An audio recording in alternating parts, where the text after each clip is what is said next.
Well, hey everyone, welcome to another edition of Mississippi Scoreboard Friday Night Live. I'm your host, TJ Werre. We're broadcasting live from the Mississippi Sports Hall of Fame and Museum in Jackson. We're so glad you could be here with us again tonight for another exciting night of high school football across the state of Mississippi. It is week 8, and if this is your first time joining us, here's what the show is about. We are trying to show you as many touchdowns, big plays, and big moments as we can from the best available live streaming football games across the state of Mississippi. So there's a lot on the line in these games tonight. Region play, both the MHSAA and the MAIS. We've got a couple MHSAA MAIS matchups to get to tonight, but let's take a look at the games we'll be focusing on this evening. We're going to have Petal and Brandon, 3-3. Petal with their 0-2 in Region 6A3. Brandon, number one team in the state, 5-0 and 2-0 in region play. They're up 19-7 at halftime. Hartfield Academy taking on Jackson Academy. Hartfield is 5-1 this year, 1-1 in league play, while JA is 6-1. They just suffered their first loss. They're 0-1 in league. Their Hartfield is up 24-0 at halftime. Clinton, 3-2, but 2-0 in league play, taking on third-ranked Madison Central, 4-1, also 2-0 in 6A Region 2. Madison Central up 17-9 at halftime. Meridian taking on 8th-ranked Oak Grove. Meridian is 1-3, but 1-1 in the league, while Oak Grove is 4-2, 1-1, and that is in 6A Region 3. Meridian has a 7-6 halftime lead.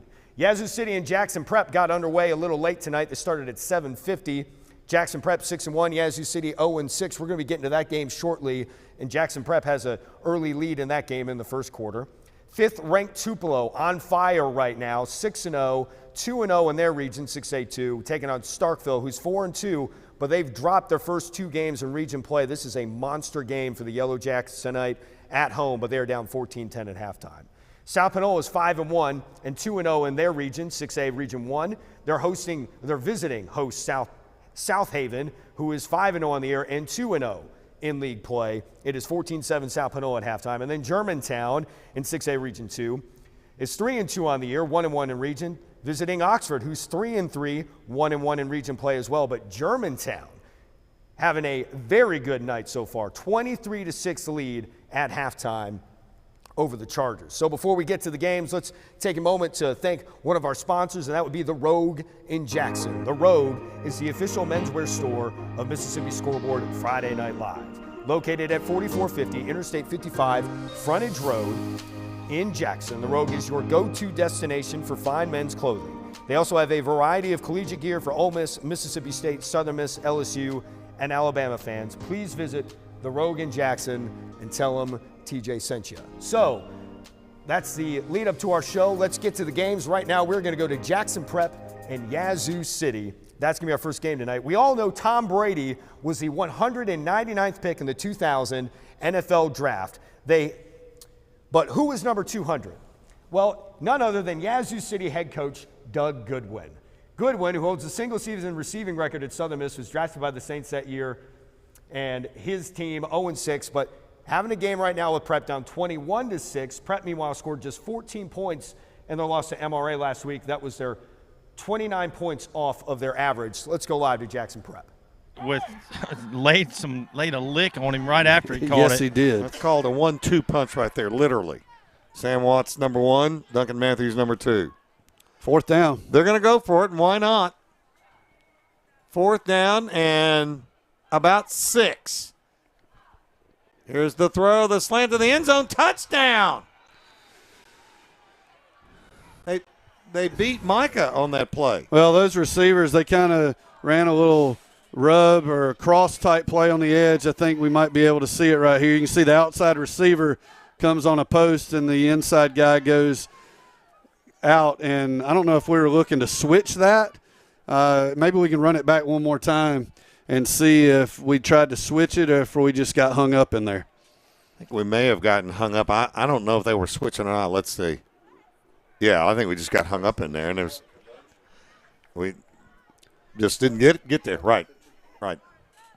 So the score now 21-12, and the best way to handle this situation is to put a drive together yourself, and we'll be looking for the Smith Brothers drive of the game for when your car is or truck bumped, scratched, hit, whatever. Folks at Smith Brothers Body Shop can get it back looking better. than before the accident. Be sure to call Chuck or Dan today at 601-353-5217. It's the best from us to you always from Smith Brothers Body Shop. Okay, Kevin, how about that scoring drive? 6 plays, 80 yards, a minute 49 off the clock, and we've got a ball game, 21-12. But you know, Kevin, you're right, but at some point, the lack of numbers is going to show up in this game. Well, it usually does in these situations, but in spite of that, you don't want it to be 21-12 at this point if you're Jackson Prep. All right, well, there is a live look at Petal and Brandon. Brandon High School, home of the Brandon Bulldogs, #1 ranked team in the state. Brandon, once again, up 19-7 on Petal. Petal off to an 0-2 start in 6A Region 3. Brandon, meanwhile, 2-0, tied for first in the region with Northwest Rankin. Petal and Brandon have split the last 6 meetings, but Brandon won last year 45-0. So Brandon has been playing well all season long. I mean, you've seen it on the show a couple times already this year. They had that big win at Warren Central last week. They shut down the Vikings, winning 21-3.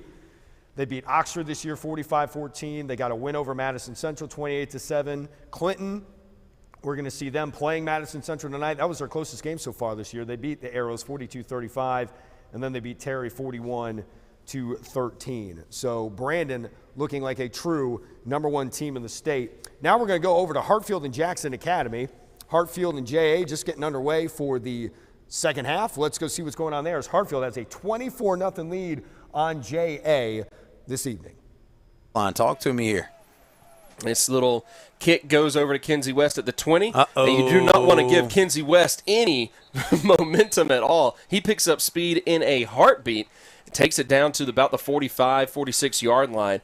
Good little return. A quick burst. That's the thing I love so much about Kinsey is his burst of speed that he has. His acceleration ability. Man, it's so good. He can get to full speed, it seems like, at a moment's notice. Well, and it's his ability, too, to do that after a change of direction. So he brings a lot to the table in terms of his athletic ability, and he does it in so many different phases of the game for us, whether it's offense, defense, or special teams. He's capable. So see what the Hawks dial up here to get started for the second half. They've got trips receivers to the right side of the formation, and Maxwell is going to look. He's going to run off to the right side. He's got some opening. He will get it to Gage Sori at the 50. Gage tries to get around A.J. Parker, but Parker, a dynamic player, goes ahead and brings him down. And there is who is that? That's number 50 right there. That's Big Albert. Yeah, Darian Albert, but it was getting up a little gingerly. It's Gage, I think, went backwards just a little bit just to get a few more hits. And he does it on the offensive side of the ball as well. Yazoo That's City Win territory. Crosby. It looks like they're inside Win the 20 gets now his with a 21-12 lead late in the first quarter. Like I just mentioned, this game didn't start till 7:50 for an unknown delay. The right, they're on the same side right now, and you got Crosby and Owen McCraney's the wide out to the left side. Second down will come from the Indian 15-yard line. Here's the snap. Pax, it looks like a broken play. And here's a replay really quick of Hartfield scoring a touchdown on JA. So that's going to make it 30-0. PAT pending. Hartfield, now someone, correct me if I'm wrong, but Hartfield has never beaten JA. And what I could find, JA leads the series, has never lost a game to this school. Last year, it looked like things might be turning around, though, because JA only beat Hartfield 21-17. Well, this one looks like it's about over. PAT up and good. It is 31-7. Now we're going to go back to Jackson Prep in Yazoo City. Jackson Prep closing in on the end zone. They're down to the 5-yard line now with a 21-12 lead. Somebody to come in. Had some injuries on the football team, and Rebick came in and just filled in nicely and has not left since. Cole Allen's in the ball game now at right tackle as well. All right, Ishii and Gideon in the backfield. They'll turn, they'll hand it off to Gideon. Had a hole there for a moment, trying to get down close to the goal line, which he does. I thought Cole did a good job of cutting back to the inside there and getting a little extra. Got down to about the half-yard line, I think, just inside the 1. So, second down.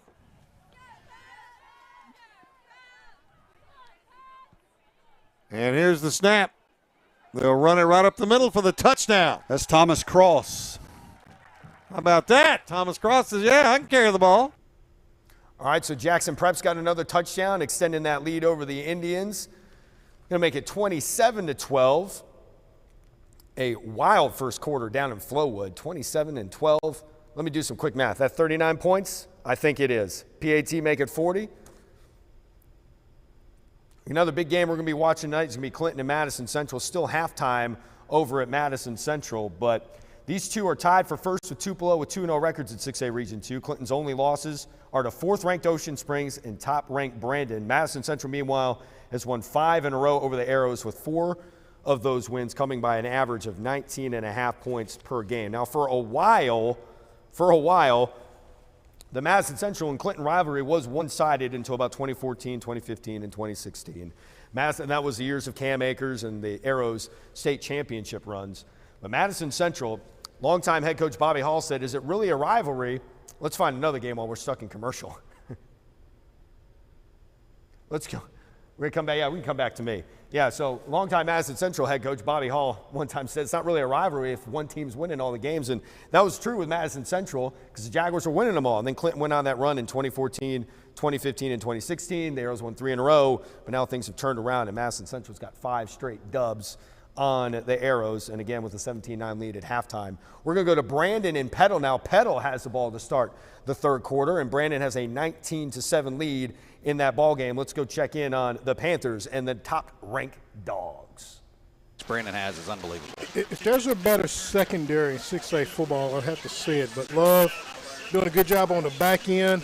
He and Devon Durr both have 2 interceptions apiece. So that secondary is doing a real good job. Pickup of about 4 on the play. It'll be second down and 6. Ball at the 32-yard line.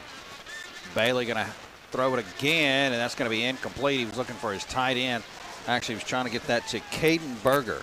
And Berger has been quiet tonight, Purvey. We talked about Berger and what he means, but he has been a non-factor. Yeah, I tell you what, one of the key pieces of this offense last season and this season, and the secondary Bulldogs just held him hemmed up all night. What do you think about Coach Williams' running of the Bulls third down music? I love it. It's going to take me a minute to adjust to it. It's annoying, if anything. So if anybody gets a third down off of that, more power to you. Drops to throw is Bailey. Pressure coming. He's hit, and that ball is off the hands of Berger, and you can thank the Bulldog that got back there to him. Yeah, again, Jaquelin Love on the coverage. I don't think Jaquelin ever saw Bailey release the football because it was right there. Should have made a break on the ball for the interception, but going to break it up. Well, apparently there was something going on with the Madison Central Clinton feed because they're in the middle of the third quarter and Clinton just scored a touchdown. So we tried to get it to you because we were caught off guard. We didn't know what was going on. Maybe we'll get a replay. But the Arrows now down 2 to make it a 17-15 ball game. Don't you love it when that happens? I love technology. I love a good live feed on the internet. You know what I mean? It really keeps you on your toes. So I guess we're not going to get a replay, and if we're using a Madison Central stream, I wouldn't show the other teams good things either. So it's 17-16. Got a good one in Madison. Let's go back to Brandon. There's a quick timeout right now on the field, but Brandon has a 19-7 lead over Petal.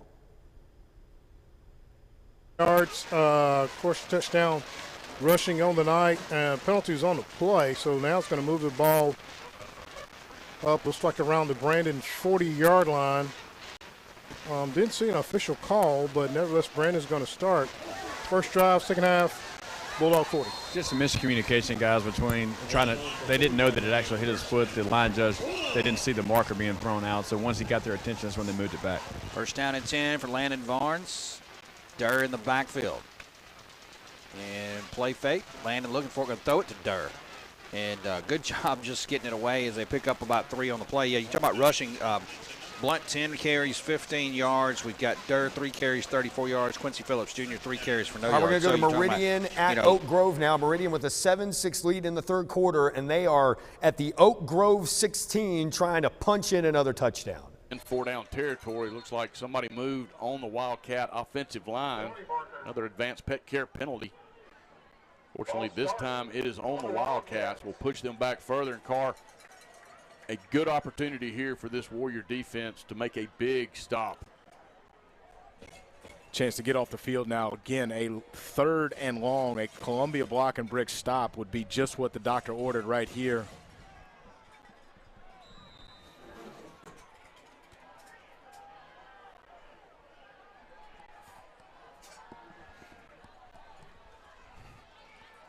So we'll see if that'll be Hill in motion. Smith trying to get it to Hill. Oh my gosh, they're going to call a roughing the passer. A little option route, and I believe they are going to get Drew Maddox for roughing the passer. We'll see it on the Hotel Indigo replay.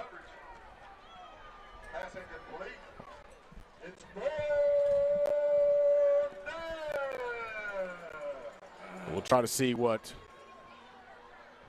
this will end up being as the White Hat sorts it out.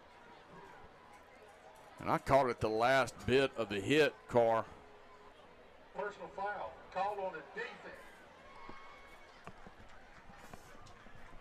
Looked like a clean hit to me. Now, I don't know if he took a shot to the head, but right as the ball released, Maddox hit him. So for the second time tonight, a roughing the passer call against Oak Grove, and what would have been a 4th and long, 4th and somewhere in the neighborhood of 15 or 16 yards, now results in a 1st down. Ball rests at the 11. Going to give it to Smith around the left side. He's got a chance getting almost got over the top of Talon Watts, but Hill carries it all the way down to the 5. We hadn't seen the Wildcats running to the perimeter much tonight. All right, quickly to Brandon while Oak Grove and Meridian get set. Brandon is deep inside Petal territory. It's 2nd and 9, and there's a flag on the play, so it looks like they have to sort that out. Let's go back to Oak Grove and Meridian with Meridian about to run another play. Atterbury in motion, going to give it late to Hill. Seemed to be a little confusion between Smith and Hill at the mesh point, and Hill dropped for a loss, so that's a big play for All right, back to Oak Brandon Grove. we go. So Now they got bring the up penalty 3rd figured down out. now. Inside the So 10 big are the 3rd Brandon down now. Bulldogs at Warriors 19-7. Have faces. There, play action, or excuse me, thrown, touchdown. That's going to be Barnes to guess who? Lester Miller. And the Bulldogs are on the board on the little skinny post. Skinny post, and I tell you what. That'll be Quindarius Jones, receiver at the top of your screen. Fumble of the snap by Smith. And that's a big break for Oak Grove. Yeah, once he bobbled it, Carr, the timing was totally off on that play. Warriors doing a good job of getting in. That's Blaylock who made the tackle. Young man who comes in taking advantage of his playing time as we have a Wildcat on the turf. So I believe that's Malik Bush, the right guard for Meridian, that's being tended to. All right, we'll keep an eye on this right now as Meridian has an injured player, 7-6. We're going to go to Clinton and Madison Central. Madison Central with a 17-16 lead. Remember, Clinton just scored, but then they forced a fumble at midfield. Clinton has the ball back, down 1. He's going to have to go to the sideline and take off a play. Jordan Bracey on for quarterback. 2nd and 14. 2 receiver to the near side. Bracey's just going to hand off to Jacoby Calvin. He's got some room across the 40-yard line to the 35 and right at the sticks at the 30-yard line. I think he's a little short of the first, but not by much, but picked up, 14 yards on the run. Well, it was 2nd and 14. Picked up about 13 on the run. So 3rd and short at the 30-yard line. Clinton once again in plus territory. Batee back in at quarterback for Clinton. 3rd and 1. 3:43 to go in the Mosquito Boss third quarter, 17-16 your score. Clinton trails by 1. Hand off to a back in the backfield, still going across the 25-yard line. All right, let's go back to Meridian and Oak Grove. Looks like the Wildcats are going to be setting up for a field goal to try and go up 10-6. Meridian has lost 9 of its last 11 to Oak Grove. They're playing tough tonight, and that field goal is good. So Meridian now has a 10-6 lead. Oak Grove will get the ball back about halfway through the third quarter. Let's go back to Madison Central now. The Arrows still with the ball. 3 minutes and some change left in that third quarter. Is Jacoby Calvin down to the 21-yard line. Efren Lake on the tackle. God, he's been everywhere today. Yeah, he's had plenty of opportunities, and he's followed through on those opportunities. Second down and 8. After a gain of 2. First down can be had at the 14-yard line.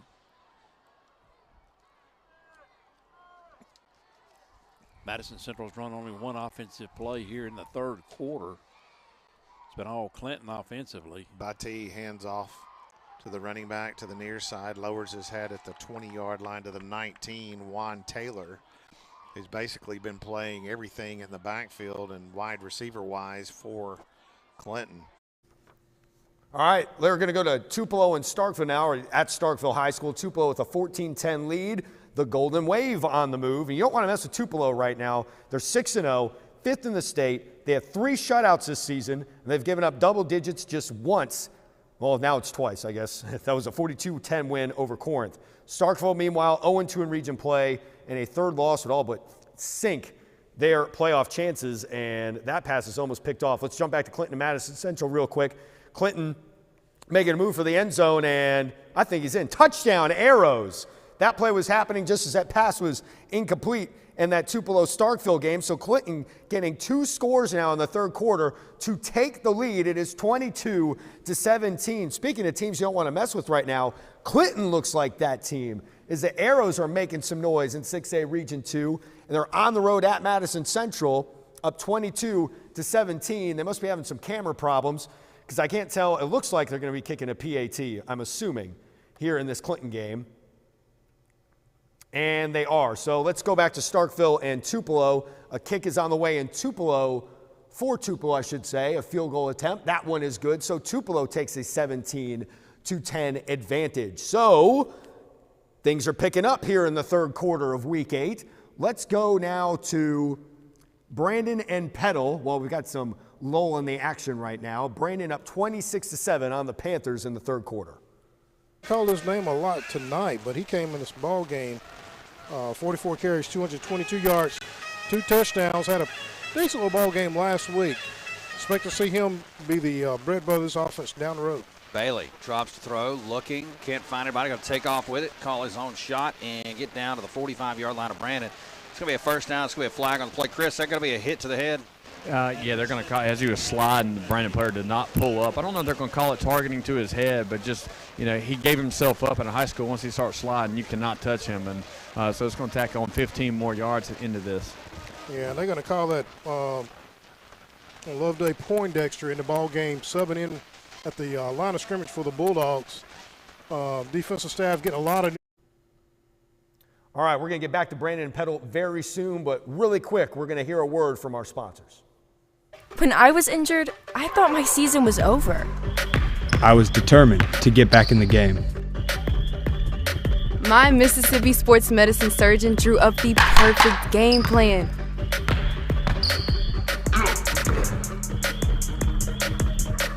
My recovery, their game plan. A game-winning combination. 20 physicians, 7 subspecialties, 1 focus. You, Mississippi Sports Medicine and Orthopedic Center.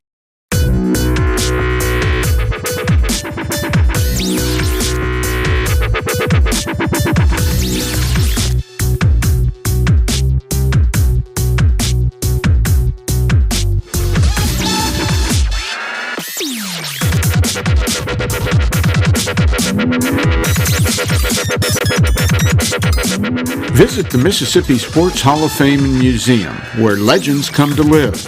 Open 10 a.m. to 4 p.m., Monday through Saturday.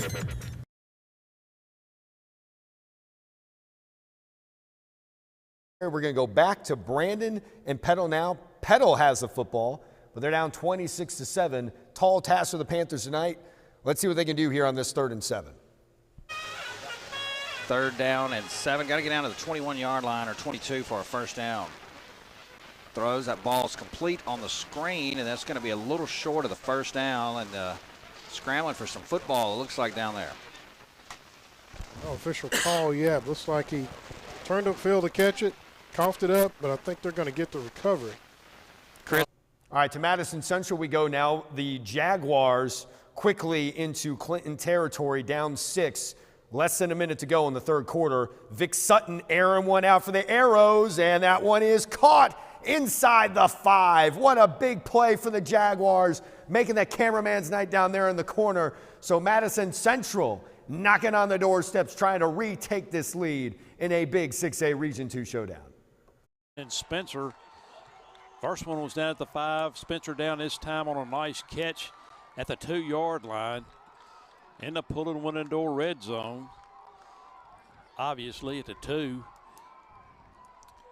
Quick snap by Jake Norris. Norris going to lower his head into the end zone for his 3rd touchdown of the game, a Brick City Drugs touchdown. Penalty flags fly after some shenanigans after the play, and we'll have to see what that's all about, but that was after the touchdown.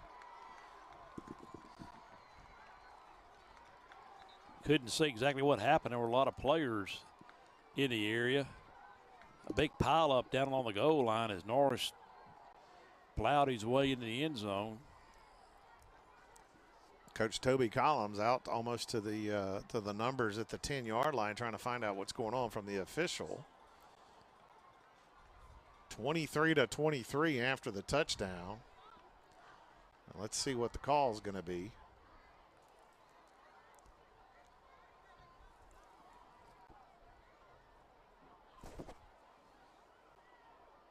Of course, both coaches on the field trying to find out what's going on.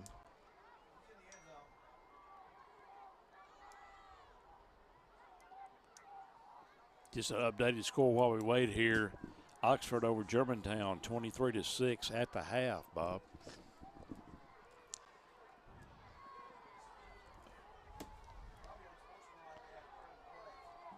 Yeah, it looks like unsportsmanlike conduct after the play, and it looks like somebody's been ejected as well. I don't know who, but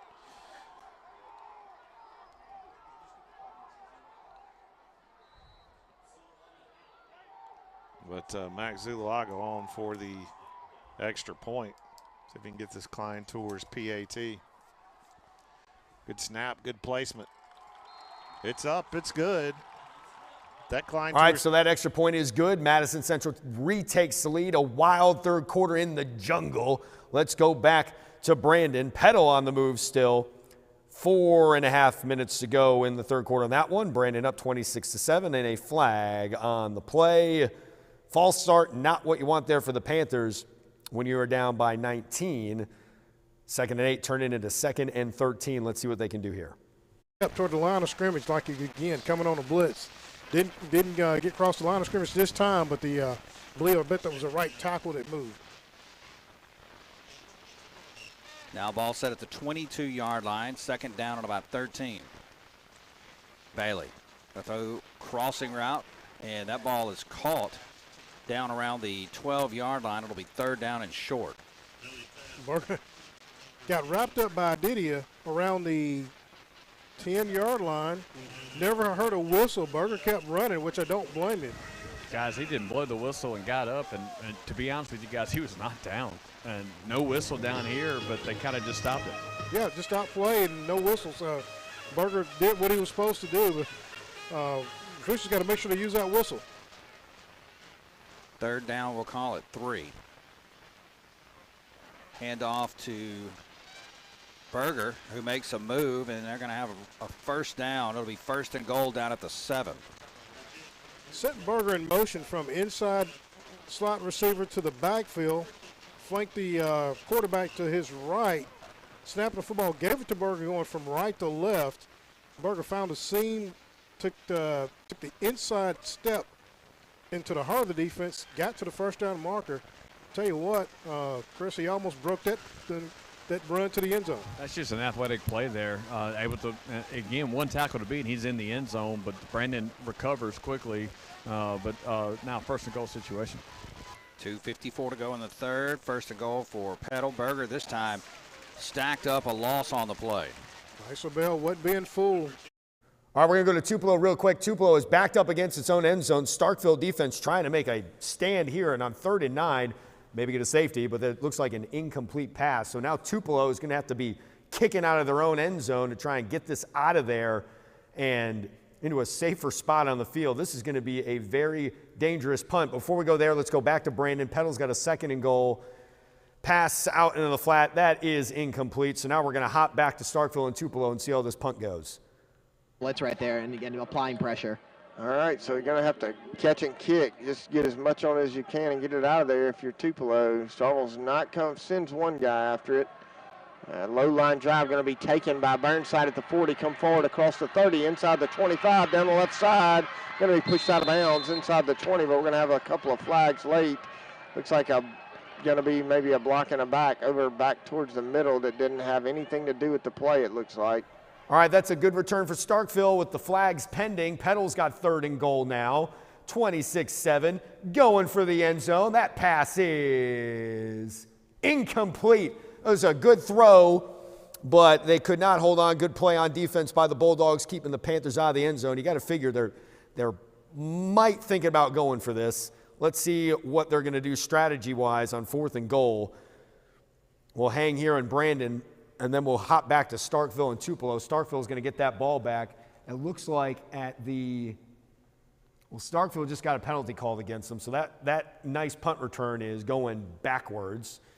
Petal, meanwhile, can't get a good idea of what they're doing yet. They've got they're bringing in the beef, so it looks to me like they might be kicking, and they are. So a field goal attempt on the way for the Panthers. A 19-yard kick from the near hash. Sam Hadel on for the kick. Yeah, we hear the coaches in the booth next to us screaming. Yeah. Couldn't tell if it was a delay of game or too many men on the field, but boy, the coaching staff up here made that call on the spot. Yeah, delay the gain on Petal. That'll. All right, we'll go back to that field goal in just a second. Starkville's about to run a play at the Tupelo 35, down a tutty. Goes to the end zone, got a man behind him, and it's going to fall incomplete. All right, so looking deep right initially after this punt. And I like that aggressive play call by Coach Jones. And now back to Brandon. Petal about to attempt what looks like to be a 34-yard field goal. Oh, it's a fake. Let's see if it works. No, the Brandon defense having nothing to do with that. They sniff it out. So Petal wastes a golden opportunity late in the 3rd quarter to get some points back. And instead, Brandon takes further control of this ball game. We're going to go back to Starkville and Tupelo now. Starkville, remember, inside Tupelo territory, just got a nice gain here. They're inside the 30 down to what appears to be the 23-yard line of the Golden Wave. Lower extremity, lower foot there. And Willis is gets down. up hobbling with his right foot. He looks like he's in a lot of pain there. Grabbing down towards his right lower leg. So let's take a quick 30-second break while they look at Willis. Jackets are on the move inside the 25, down 17-10. You're listening to Starkville High School Yellow Jacket Football on Super Talk 100.9.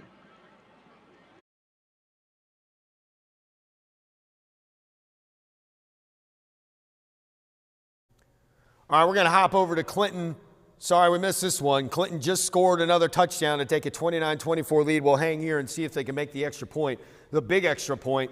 5-point lead turns into 6 in high school football. You never know what you're going to get when a kid is going to attempt a PAT, especially if, say, you're down 6 and you need one to take the lead or to even tie a game if you were down 7. That one is good. So it's 30-24 Arrows. Judd Boswell's Arrows trying to end a 5-game losing streak to the Madison Central Jaguars.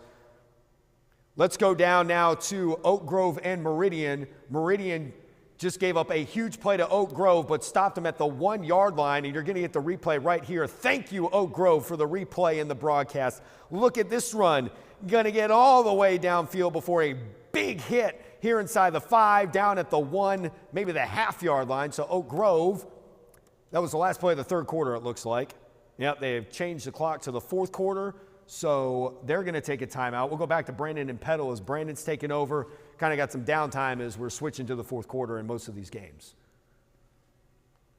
You do have a center that can take over that duty, but Rogers is in the ball game at center. Barnes now on 2nd down and long. Going to give it to Blunt and good, or excuse me, Durr, and good penetration. That'll be 3rd and long. Clinton now back on top, 30-24. Man, they're going just back and forth. Box and match there, and that's what you last man standing in that ball game. It'll be 3rd down and long. 3rd down and 19. Ball sits at the 40-yard line. Got to get down to the 41-yard line of Petal. 41 seconds to go here in the third. 25-7. Brandon on top. 5 defensive backs for Petal. Swing pass to Quincy Phillips Jr., who's at the 50 and out of bounds at the 45. And all that does is make a manageable 4th down play for Sam Williams. It does. All right, back to Starkville we go. Starkville about to run a play less than a minute to go in the third quarter. A 2nd and 10. A handoff there doesn't lead to much. That Tupelo defense, like we mentioned earlier in the show, has just been a brick wall, an invisible force field that you cannot get past. 1, 2, 3 shutouts this year, only giving up 10 points for the 2nd time this season. Last week they beat Grenada 20-7. They got a 28-6 win over Columbus. A defense is fierce for Tupelo this year as they try and make a deep run into the postseason here in 2022. And see, there's that defense I'm talking about, and Trey Petty getting away with one there. Oh, and the ball does come out. They force a fumble, and Tupelo looks like they have fallen on top of it, waiting for the signal, waiting for the refs to clear out the pile. Tupelo football, what a swing there for the Golden Wave defense. On cue, making a huge play, this time at the end of the third quarter. So let's go to South Panola and South Haven. The first time we're checking in on these two tonight. It's a 14-all game, a big matchup in 6A Region 1. Both are 2-0 in region play. South Haven is 5-0. They've got the ball. They're off to its best start since 2010 when they started 6-0. Looks like it's going to have a first down. South Haven another first down. Down close to the 30. South Haven with the ball and moving. And now they wind the clock up. But the clock operator doesn't want to start the clock. Okay, now he decides he wants to start it. Yeah, Official frantically saying wind up the clock. Yeah, 25 seconds to go in the third quarter. Back to pass, aired it out, going. And it is caught. Apparent offensive push off, and finally there's a flag, but it's a late flag, so I don't know if it's going to be called. It indicates against South Haven. Yeah, he called the penalty. It appeared to be an offensive push off by the South Haven receiver. I think it's after the play. So we don't know if it's after the play or not. Must be after the play because looks like he threw a flag, but now and then called picked it up, I guess. No, he called it after dead ball. Personal. Okay. Just as South Haven scored that touchdown, Oak Grove started the fourth quarter, and they scored their touchdown. South Haven, by the way, made the PAT, so it's 21-14. They are all fired up in South Haven tonight. Oak Grove now is up 13-10, and now we're going to go to Madison Central again. Clinton with a 30-24 lead in the fourth quarter. Less than 10 minutes to go, Madison Central has the ball. He'll be sacked around the 49-yard line. Bring up a 2nd and 14. Just a blown assignment by one of the running backs, or Sutton, because he turned around to hand off the ball, and there was nobody there. Day-Day Pullen is the back in the backfield now. Nichols, Brim, and Spencer to the far side. Ball at the 49, 2nd and 14. Handoff is to Day Pullen. Pullen is going to be hit from the back, falls forward almost to the original line of scrimmage, about a yard short of that. So now a 3rd down and 11 from the 46-yard line. Clock rolls, 9:04 to go in the Mosquito Boss 4th quarter. Clinton 30, Madison Central 24.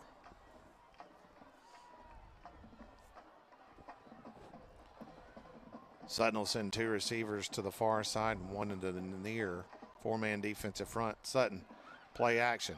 Throws to the far side. Has his receiver off his hands at the 20. Incomplete. Number 2, Thomas Nichols, had the ball around the 20. He's not able to reel it in. Wide open. Nichols just couldn't come down with it. Probably had a touchdown. He had 2 or 3 steps on the defender, had blown past him, but just could not reel it in. Sutton laid it out there perfectly. All right, so Madison Central going to give the ball back to the Arrows with 8:41 to go in the 4th quarter. We're going to check in on Germantown and Oxford for the first time tonight. Germantown with a 23-9 lead on the Chargers on the road, and they are inside Oxford territory. And, of course, they knew we went to it because they're going to a timeout. I love it when that happens. It is my favorite thing ever. Let's go to Starkville and Tupelo and see what's happening there and see if we can burn some time in between this timeout. And looks like there's a timeout there too. So how many times can we find a timeout, boys? What do you think? What do we think? Let's go back to Clinton and Madison Central. Clinton has the ball. They've got it at their own 20 as they're going to start another drive after that punt. We'll send 2 receivers to the far side, 1 to the near, 1 back in the backfield. 4-man defensive front. 1st and 10 from the 21-yard line. Handoff is to Jacoby Calvin across the 30-yard line to the 33-yard line. That'll be enough for a 1st down. And until Madison Central can stop that play, I don't think Clinton's going to run anything else. No They got the lead. They got the clock on their side. And Madison Central is not stopping that run right now.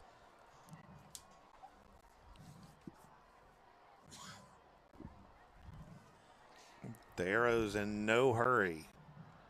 4th quarter clock, the Southern Ag credit clock goes under 8 minutes to go. Going to be a keeper by Batty around the far side. He's going to stay in bounds across the 40-yard line down to the 43, and that'll be enough for another 1st down for the Arrows. Design run broke to the outside. Madison Central lost containment. So ball now up at the 43-yard line, 1st and 10.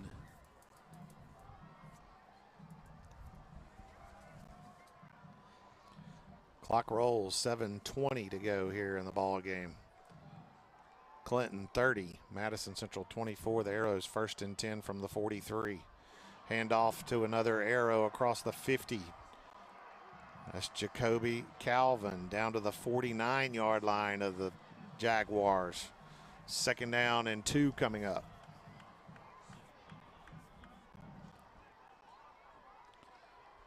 Madison Central defense out there the whole second half. Madison Central has scored 1 touchdown, but you got to think they could be getting a little bit tired at this point. Batty waiting for the snap.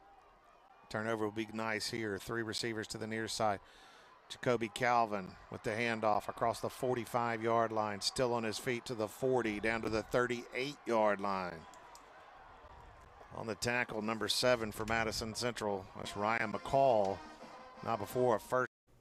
All right, to Meridian and Oak Grove. Meridian has the ball down 13-10, but they're deep inside Oak Grove territory. That play amounts to basically nothing.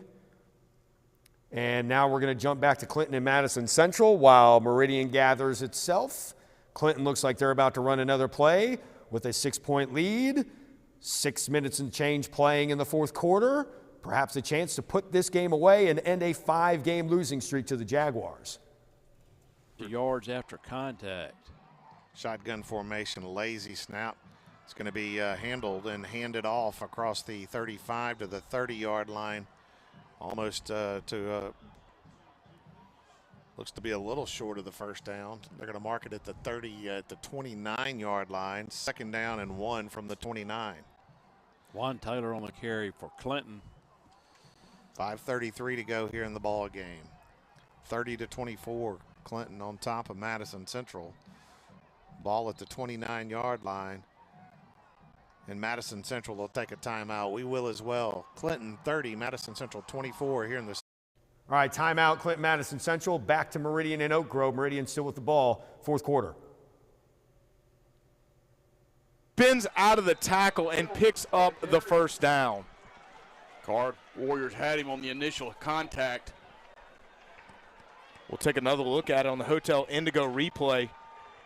Oak Grove had a chance to get him in the backfield, but Hill just spins out of it and pushes forward, and that's just enough for the first down. You know, the Warrior in the backfield, he just kind of watched the play as initial contact was made and then went up to try to make the tackle off the spin, but it was too late. Fresh set of downs for Meridian. Clock ticks. 7:23 left to go in the Keith and Livermore Insurance Agency 4th quarter. Smith, we've got flags on the field. Quick scoreboard update. Summerall leading Purvis. How about this one? 27-14. Bobcats leading the Tours. Battle of 5. All right, we're going to go to Starkville and Tupelo real quick, catch up on what happened there. Starkville has a touchdown now. Didn't see how it happened, but it happened quick because Tupelo got that turnover on the fumble, but then Starkville scored pretty quickly after that. So it's 17-17 now between Starkville and Tupelo. Got a really good one going on up there. Meanwhile, in that Germantown-Oxford game, Oxford just scored to make it 26-15. So Oxford's on the board. Another quick strike play. We don't have replay capabilities just yet. So there's only so much we can do because a lot of this is timing. So if we catch it, it's great. And then sometimes we hope someone's got a replay we can watch and use of theirs.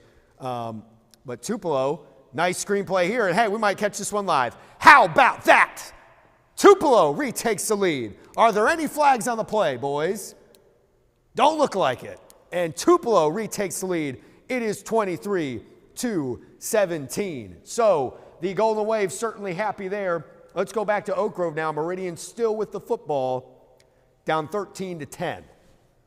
On a scrimmage. Low snap, going to give it to Grace. Actually, Smith going to pull it out of the belly of Grace. He'll pick up 3. So another 3rd down coming up. And Maddox got him around the ankle. Merchant did a good job of coming up and hitting him high. Another big 3rd down opportunity for the Warriors. You got to figure Meridian's going to take 2 tries to get the 4th. They don't get it here. Give it to Grace around the left side. He's got some room across the 10. Going to be. Okay, to Clinton and Madison Central. Clinton up 30-24 with the ball inside the 20. There's a good run there around the edge and a touchdown for the Arrows. A huge touchdown for the visiting Arrows against Madison Central. This one's going to put them up by 12. We'll see if Judd Boswell goes for 2 or if he just kicks a PAT.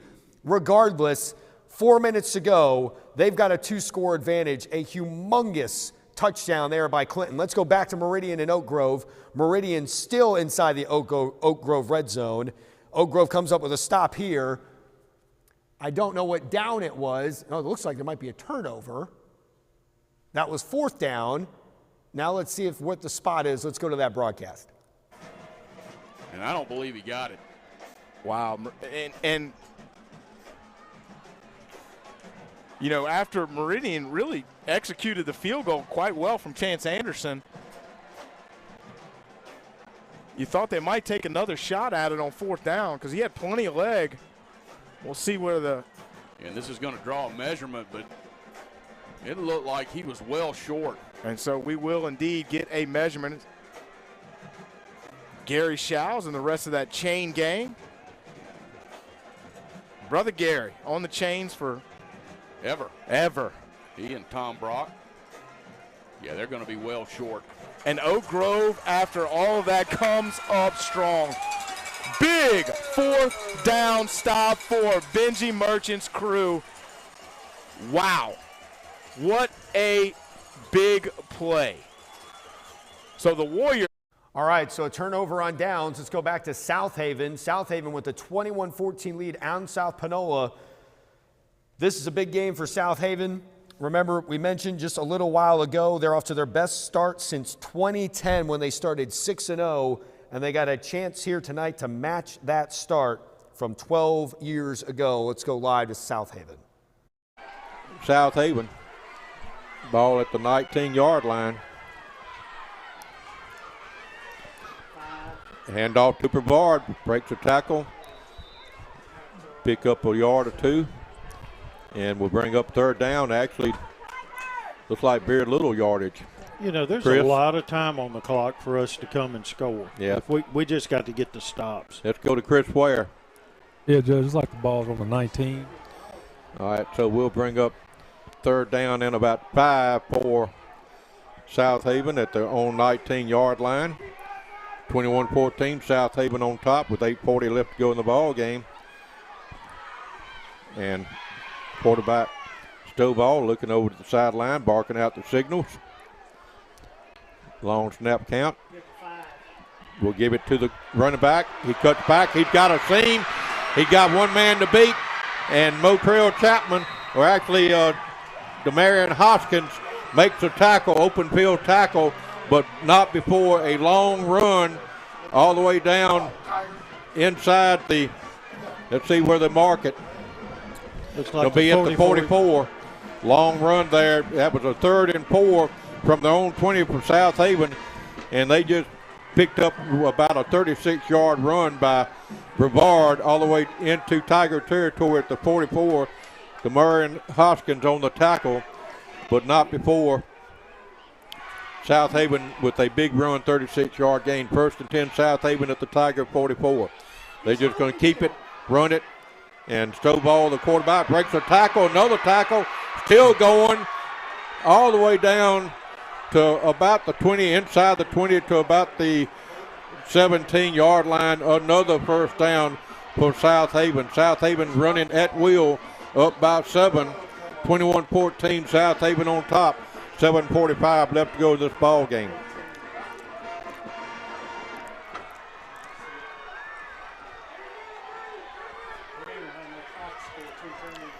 So here we go. Very, very similar play to what they've been running. Yep. Fake to the tailback, quarterback keeps it. So 1st and 10, South Haven at the South Panola 18-yard line. Again, 7:45 left to go in the game. 21-14, South Haven on top. That has to be a penalty. Handoff to Brevard, and will be pushed back. They had 12 men on the field and ran one off right before the snap. Isn't that shouldn't that have been a penalty? But that would be 2nd down, about 2 or 3 yard gain, and clock continues to run, coming up on 7:20 left to go in this ball game. South Haven 21 and South Panola 14. 2nd and 7. We can't say we hadn't had our opportunities. Still a lot of time left on the clock, but we've got to have a stop here. Yeah. We hadn't been doing a good job of it right now, but we've got to have a stop. We cannot let them go up 2 scores this late in the game. Got to stop them here. 2nd and 7 at the Tiger 15 for the Chargers. They just going to take it and run with it. And Brevard is just out of the Wildcat formation. The running back will take it. And let's see where they mark it. Let's go to Chris Ware. Looks like they're marking it on the 10. So that's going to be a 5-yard gain. It could be that make it about 3rd down and 2 for the Chargers. 3rd and 2, deep in Tiger territory at the 10-yard line. They need to get to the 8 for a 1st down. Clock continues to run. Yeah, South Haven is just lined up and run it right at the South Panola defense.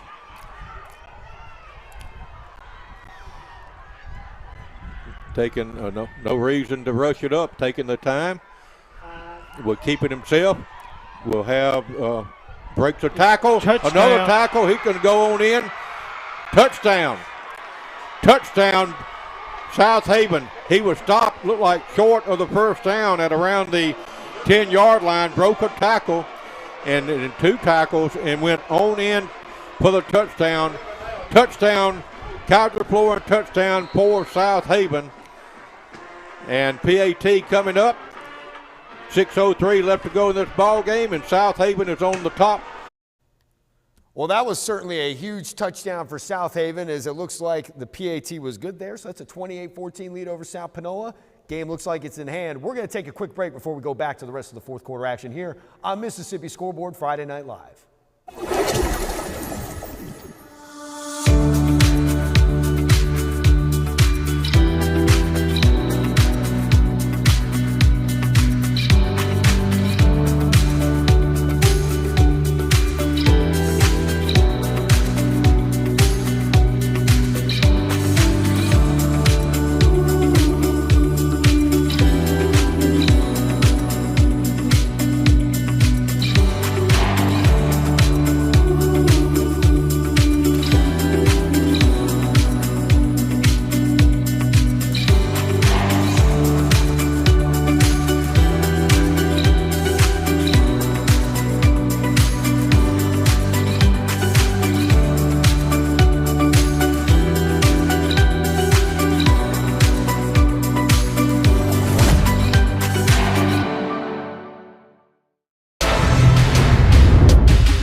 All right, welcome back. We're going to go to Madison Central and Clinton real quick. It looks like Madison Central just scored a touchdown.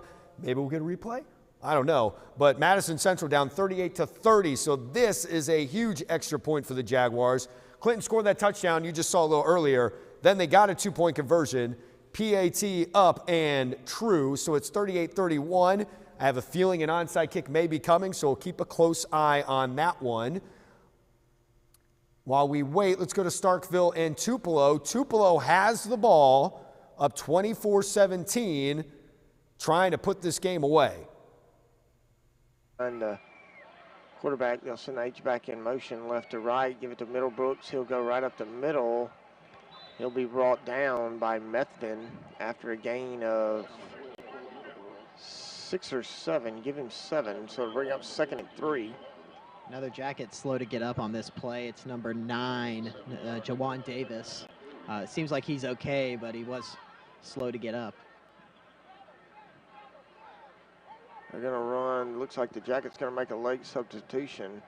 Will Wells going to run out there. Jawan Davis going to limp off. As you said, he was slow to get up.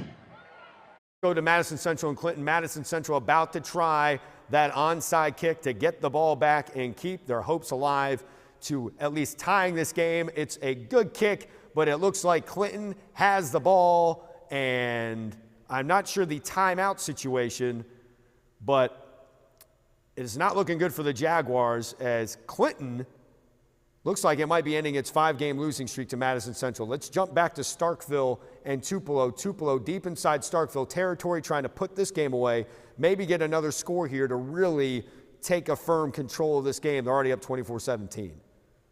And going to hand it to Middlebrooks again, coming off the left guard. He's going to push inside the 10, going to be met there. Like that was Stonka Burnside on the tackle. Big hit. Comes up, sticks it to him, but he was 10 or 11 yards downfield. The ball's going to sit at the 6-yard line for 1st and goal, Tupelo. All right, we're going to go to Meridian and Oak Grove. Meridian down 3. There's an inside handoff down inside the 5. What are they going to call it? Down at the 1. So Meridian at the Oak Grove 1-yard line with 2.5 minutes to go in the fourth quarter. The Wildcats trying to at least tie this game, and now they got a great chance to take the lead late in the contest. Now, if you'll remember a couple weeks ago, Oak Grove hosting Warren Central lost in overtime. Oh, an illegal formation. That is a backbreaker for Meridian. That is just unfortunate for Meridian, because if you remember, Oak Grove already had a close game at home that they lost just a couple weeks ago to Warren Central in overtime, and that is a humongous penalty right there. So Oak Grove catches a break. Let's go back to Germantown and Tupelo. They're coming out of a timeout. Tupelo